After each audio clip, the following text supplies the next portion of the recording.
Hello media farmers எல்லோரும் எப்படி இருக்கீங்க? எல்லாம் நல்லா இருப்பேன்னு நினைக்கிறேன். இப்போ நம்ம எல்லாமே working group. So working group இல்லைனா ட்ராட் அனிமல்ஸ். தமிழில் இதோட மீனிங் என்னன்னு பார்த்தீங்கன்னா, முழுக்க பாலுக்கு வளர்க்காமல் பண்ணை வேலைகளை செய்கிறதுக்கும் வண்டி இழுக்கிறதுக்கும் அதுக்கடுத்து விவசாய வேலைகளை செய்கிறதுக்குமே பயன்படுத்த மாடுகள். இதுங்க தான் அதிக அளவில் நம்ம இந்தியாவில் பயன்படுத்தின்றாங்க. இப்போ தான் மாட்டோட தேவைன்றது பாலுக்கு மாறுச்சு. இதுக்கு முன்னாடி வேலைகளை செய்கிறதுக்கு தான் நம்ம அதிகமாக மாடு வச்சுட்டு இருந்த காரணத்தினால நிறைய பிரீட்ஸ் வேலைகளை செய்கிற மாதிரி தான் நம்ம முன்னோர்கள் டெவலப் பண்ணி வச்சுருக்காங்க. இதில் முதல்ல நம்ம பார்க்க போகிற மாடோட பேர் என்னென்னு பார்த்தீங்கன்னா மல்நாட் கிடா. இது கர்நாடகா சேர்ந்த ஒரு மாட்டினம். இதோட சைஸ் அளவுன்றது சின்னதாக தான் இருக்கும் பார்க்கறதுக்கு. ஆனால் டிசீஸ் ரெசிஸ்டன்ட் நோய் எதிர்ப்பு சக்தின்றது ரொம்ப அதிகமாக இருக்கும். பால் கறகத்தை கம்மி தான். பல நிறங்களில் காணப்படுது. சிகப்பு, கருப்பு, வெள்ளை இது மாதிரி. இதோட பாலுன்றது கம்மியாகவே கறந்தாலும் அதில் மருத்துவ குணங்கள் அதிகமாக இருக்குமா. நிறைய ஆயுர்வேதாவில் இதுலேருந்து வரக்கூடிய கோமியங்கள்லாம் பயன்படுத்திகிட்டு இருக்காங்க. ஒரு நாளைக்கு 1-2 லிட்டர் வரைக்கும் தான் பால் கறக்கும். ஆனால் ஹெவி ஒர்க்கர். ஸோ அந்த ஊரில் பார்த்திங்கன்னா கர்நாடகாவில் அதிகமாக உழல்றதுக்கெலாம் நிலத்தை இதை தான் பயன்படுத்திகிட்டு இருந்திருக்காங்க. அடுத்து காசர்கோடு அப்படின்ற ஒரு பிரீடு இருக்குது. இது கேரளாவில் தோன்றிருக்கு. இதுவும் கருப்பு, ப்ரௌன் கலர், அப்புறம் சாம்பல் நிறம், இது மாதிரி பல நிறங்களில் காணப்படுது. இதோட அந்த நோய் எதிர்ப்பு சக்தின்றது. ஸோ இதெல்லாம் பியூர் பிரீட். ஒவ்வொரு ஸ்டேட்டுக்கும் சொந்தமான பிரீட்ஸ். ஸோ இதெல்லாம் அங்கே வளர்க்கப்பட்டு இருந்திருக்கு. நோய் எதிர்ப்பு சக்தி இதில் அதிகம். அதே நேரத்தில் அங்கே அக்ரிகல்ச்சர் ஒர்க்ஸ்லாம் இந்த பிரீடு பயன்படுத்திட்டு இருந்திருக்காங்க. இதோட பாப்புலேஷன் தொகைன்றது நாளுக்கு நாள் குறைஞ்சிக்கிட்டே வந்துட்டு இருக்கு. அதை காக்கிறதுக்கு அந்த ஊரில் இருக்க மக்கள் நிறைய போராடிட்டு இருக்காங்க. நிறைய பேர் இதுக்கு நிறைய சென்டர்லாம் வச்சு இது அழியக்கூடாது அவங்க ஊர் மாட்டினம் அப்படின்றதுக்கு நிறைய முயற்சிகளை எடுத்துட்டு இருக்காங்க. அடுத்து நம்ம பார்க்க போகிற நாட்டு மாட்டினம் வெச்சு. இது கேரளா வர்க்கம் நினைக்கிறேன். ஸோ அந்த டிஸ்ட்ரிக்டில் தோன்றியிருக்கான். இதோட அந்த நோய் எதிர்ப்பு சக்தி முன்னாடி சொன்ன மாதிரியே தான் நோய் எதிர்ப்பு சக்தி இந்த மாட்டினத்துலேயும் அதிகம். இந்த நாட்டு மாட்டினத்தை கேரளா அக்ரிகல்ச்சர் யூனிவர்சிட்டி, கேரளா வேளாண்மை பல்கலைக்கழகம் காப்பாற்றுறதுக்கு நிறைய இடத்துல இதுக்கு சென்டர்லாம் வச்சு நிறைய முயற்சிகள் எடுத்துகிட்டு இருக்காங்களாம். இதை தொடர்ந்து கிருஷ்ணா அப்படின்ற ஒரு நாட்டு மாட்டினம் வந்திருக்கு. இது கிருஷ்ணா ஆற்றுப்படுகையில் தோன்றின ஒரு நாட்டு மாட்டினம். மகாராஷ்டிராவில் ஒரு நாளைக்கு 4-5 லிட்டர் வரைக்கும் பால் கறக்க தன்மை கொண்டது. இதோட உடம்புல பார்த்தீங்கன்னா வேர்வை சுரப்பிகள்ன்றது ரொம்ப அடர்த்தியாக இருக்க காரணத்தினால இதால் நீண்ட நேரம் வேலை செய்ய முடியும். இதோட அந்த கால்கள்ன்றது பார்த்திங்கன்னா ரொம்ப கடினமாக இருக்கும். அதனால் ரொம்ப தூரம் இதால் நடக்க முடியுமா. அது மட்டும் இல்லாமல் 2 டன் வரைக்கும் இடையே இழுத்துட்டு போகிற அளவுக்கு இதோட உடம்புல வலிமை வந்திருக்கான். இதோட அந்த தொகைன்றது நாளுக்கு நாள் குறைஞ்சிக்கிட்டே வந்திருக்கு. ஹலிக்கார் அப்படின்ற ஒரு இனமும் இருக்குது. இது கர்நாடகா பிரீட். இது அதிகமாக கடினமான ஒர்க்கை செய்கிறதுக்கு, வேலைகளை செய்கிறதுக்கு இதை பயன்படுத்திட்டு இருந்திருக்காங்க. ஸோ இந்த நாட்டு மாட்டினத்துக்கு கொஞ்சம் சிறப்பாக இருக்க காரணத்தினால இந்த நாட்டு மாட்டினத்தில் ஒரு ஸ்டாம்ப்லாம் கூட ரிலீஸ் பண்ணியிருக்காங்களா ஹலிக்காரில். ஆனால் பால் கறக்கிறது ரொம்ப கம்மி தான். ஒரு நாளைக்கு 1-2 லிட்டர் வரைக்கும் தான் பால் கறக்கிற தன்மை கொண்டது. கில்லர் அப்படின்ற ஒரு நாட்டு மாட்டம் இனமும் இருக்குது. இது ஷாலாப்பூர் அப்படின்ற மாவட்டத்தில் மகாராஷ்டிரா மாநிலத்தில் தோன்றின ஒரு நாட்டு மாட்டினம்.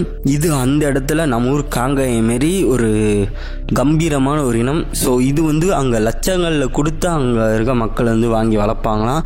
இந்த மாடு வச்சுருந்தாலே அவங்களுக்கு ஒரு ப்ரெஸ்டீஜியஸ் திங்காக, ஒரு பணக்கார தன்மையை காமிக்கிறதுக்கான ஒரு விஷயமாக பார்த்துட்டு வந்துட்டுருக்காங்க. இதுக்கு நிறைய ப்ரீடிங் கன்சர்வேஷன் சென்டர்லாம் வச்சுட்டு இருக்காங்களா. ஸோ அந்தளவுக்கு ஒரு ஃபேமஸான மாட்டினம் மகாராஷ்டிராவில் இந்த கில்லர் அப்படின்ற ஒரு மாட்டினம். அடுத்து அமிர்த மஹால் அப்படின்ற ஒரு நாட்டு மாட்டினமும் இருக்குது. இது மைசூரில் தோன்றின ஒரு இனம். ஸோ அந்த 1572 ஸோ அந்த காலகட்டத்தில் வளர்த்துட்டு வந்திருக்காங்க அங்கே இருக்க மகாராஜாக்கள். இதுவும் பார்த்திங்கன்னா போர்களில் போர் கருவிகளை, அந்த ஆயுதங்களை எடுத்துகிட்டு போகிறதுக்கு பயன்படுத்திட்டு இருந்திருக்காங்க. இது எதனால் பயன்படுத்துகிறாங்கன்னு பார்த்தீங்கன்னா, இந்த அமிர்த மகால்ன்ற நாட்டு மாட்டினத்தை துப்பாக்கி சுடுற அந்த சட்டத்தை கேட்டால் இது அவ்வளோ பயப்படாதான். மற்ற மாடுகள்லாம் சின்ன வெடி வெடிச்சாலும் பயந்து ஓடிடும். ஸோ அது மாதிரி இது பயப்படாத காரணத்தில் இதுமாரி போர்களில் கூட இதை பயன்படுத்திட்டு இருக்கா மாரி ஒரு சில ரெக்கார்ட்ஸ்லாம் இருக்குது அப்படின்ற மாதிரி சொல்கிறாங்க. இன்னமும் ஒரு சில பேர் என்ன சொல்கிறாங்க, முதலாம் உலகப்போர், 2ஆம் உலகப்போர்லாம் பயன்படுத்திட்டு இருக்குன்ற மாதிரிலாம் சொல்கிறாங்க. இதை அந்தளவுக்கு இதோட உண்மைத்தன்மைன்றது எனக்கு தெரில. இது ஒரு ரூமராகவே நம்ம வச்சுப்போம். இது கடினமான வேலைகளை சேர்த்து பயன்படுத்திட்டு இருக்காங்க கர்நாடகாவில். தாங்கி அப்படின்ற ஒரு நாட்டு மாட்டமும் இனமும் இருக்குது. இது மகாராஷ்டிராவில் தோன்றினது தான். இது ஒரு பியூர்லி முழுக்க பண்ணை வேலைகளையும் மற்ற வேலைகளையும் சேர்த்துக்கவே வந்து பயன்படுத்திட்டு இருக்காங்க. இதோட உடம்புல பார்த்தீங்கன்னா அந்த சுரப்பிகள்ன்றது வந்து இருக்கும். ஸோ அது வந்து என்னன்னு பார்த்தீங்கன்னா அது ஒரு விதமான திரவத்தை வந்து வெளியிலிடும். அந்த திரவன்றது வந்து ஒரு மாதிரி ஒரு ஷைனி அப்பியரன்ஸஸ், ஸோ அந்த மினுமினுக்கிற கிளாஸியான ஒரு அப்பியரன்ஸை, ஒரு லுக்கை வந்து இந்த மாட்டுக்கு வந்து தரும். அதோட அந்த தாடியிலேருந்து தொங்கக்கூடிய அந்த சிதையாக இருக்கட்டும், ஸோ இது எல்லாமே வந்து அந்த மாட்டினத்தை வந்து தனித்துவமாக வந்து காமிக்குமா. அடுத்து வந்து மால்வி அப்படின்ற ஒரு பிரீடும் வந்து இருக்குது. இது வந்து சென்டர் இந்தியா, ஸோ மத்திய இந்தியாவில் வந்து தோன்றின ஒரு இனம். மகாராஷ்டிராலையும் ராஜஸ்தான்லேயும் வந்து ஒரு சில இடங்கள் வந்து காணப்படுது. இதோட பியூர் பிரீடுன்றது வந்து இப்போ அவ்வளோ கிடைக்கிறது இல்லையா. அப்புறம் வந்து கிங்கட்டா அப்படின்ற ஒரு நாட்டு மாட்டு இனமும் வந்துருக்கு. இது வந்து லாத்திப்பூர் அப்புறம் அங்கே இருக்க ஏரியாவில் இருக்க ஆறுற்றுப்படுகையில் வந்து தோன்றினதான். உத்தரப்பிரதேச மகாராஷ்டிராலேயும் வந்து காணப்படுது. இது குறைந்த உணவுலே வந்து வாழக்கூடிய தன்மை கொண்டதான். ஸோ அங்கே இருக்க மக்கள் வந்து அங்கே இருக்க பண்ணை வேலைகளை செய்யறதுக்கு வந்து இது வந்து பயன்படுத்தியிருக்காங்க. அப்புறம் நகோரி அப்படின்ற ஒரு பிரீடம் வந்து ராஜஸ்தானில் வந்து இருந்திருக்கு. இதோட அந்த திமிழ்ன்றது பார்த்திங்கன்னா வந்து ரொம்ப பெருசாக வந்துருக்கும். பார்க்குறதுக்கு மூர்க்கமாக இருந்தாலும் இந்த நாட்டு மாட்டினது பார்த்திங்கன்னா ஒரு அமைதியான நாட்டு மாட்டினம்.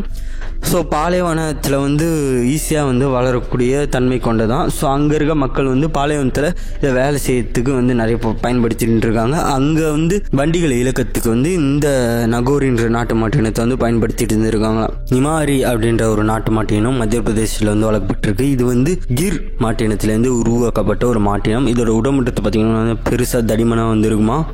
இது அங்கே இருக்க ஆற்றுப்படுகையில் வந்து தோன்றியிருக்கும் அப்படின்ற மாதிரிலாம் சொல்கிறாங்க. அப்படின்ற ரெக்கார்ட்ஸும் வந்து இருக்குது. அதுக்கு ஜவாஹர் அப்படின்ற ஒரு நாட்டு மாட்டினம் கர்நாடகாவில் வந்து வளர்க்கப்படுது. இது வந்து ஒரு நாளைக்கு 3-4 லிட்டர் வரைக்கும் பால் கறக்க தன்மை கொண்டது. இதோட உடம்புல பார்த்தீங்கன்னா நோய் எதிர்ப்பு சக்தின்றது வந்து அதிகமாக வந்துருக்கும். சிகப்பு, கருப்பு, அதுக்கடுத்து வந்து சாம்பல் நிறம், இந்த மாதிரி பல நிறங்களில் வந்து இது வந்து காணப்படுது. இது அங்கே இருக்க மக்கள் வந்து விரும்பி வளர்க்கக்கூடிய ஒரு நாட்டு மாட்டினமா. இதுவும் வந்து கொஞ்சம் கொஞ்சமாக அழியும் தருவாய்க்கு வந்து போயிட்டுருக்கான். பொன்வர் பிரீட் அப்படின்ற ஒரு பிரீடு வந்து இருக்கு. இது வந்து உத்தரப்பிரதேசத்தில் வந்து தோன்றியிருக்கான். இந்த பிரீடில் பார்த்தீங்கன்னா நோய் எதிர்ப்பு சக்தி மற்ற இனங்களில் இருக்க மாரி வந்து அதிகமாக தான் இருக்குது. ஆனால் பால் வந்து ரொம்ப கம்மியாக தான் கறக்கும். 6 லிட்டர் தான் ஒரு நாளைக்கு வந்து பாலே வந்து கறக்குமா.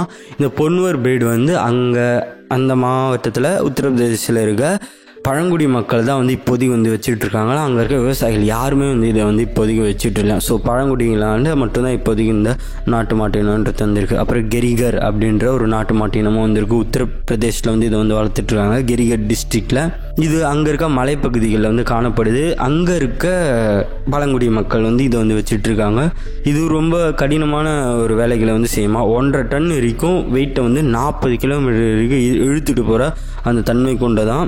ஒரு நாளைக்கு 3-4 லிட்டர் வரைக்கும் ஆனால் பால் கறக்கும். மற்ற வீடியோலாம் வந்து இப்போ அப்படியே டிஸ்பிளே ஆயிருக்கும், நீங்கள் அதை டச் பண்ணி வந்து பார்த்துக்கலாம். நெக்ஸ்ட் இது மாதிரி ஒரு சூப்பரான வீடியோவில் உங்களை வந்து மீட் பண்ணுறேன். அது வரைக்கும் முழுவோம் நன்றி, தேங்க்யூ.